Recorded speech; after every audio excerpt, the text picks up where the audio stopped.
Mediamente avevano incassato 7.600 euro a testa, ma in alcuni casi la cifra era ben superiore. I soldi sono quelli del reddito di cittadinanza, i percettori 46 persone residenti in tutto il Vicentino. L'attività ha riguardato tutto il territorio della provincia, ha visto coinvolti tutti i reparti della Guardia di Finanza del Vicentino. Il periodo oggetto di attività va dal 2023 al 2024 con una particolare concentrazione nel 2024.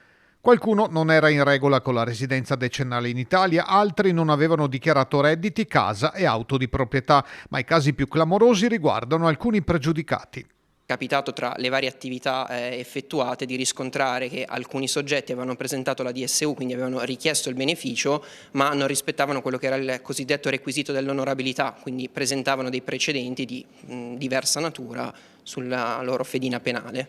Si tratta in un caso di una persona condannata per spaccio di stupefacenti e reati contro la persona. Le situazioni più gravi sono quella di una donna che non aveva dichiarato la presenza nel nucleo familiare di un condannato per mafia e di un altro percettore condannato per riduzione in schiavitù.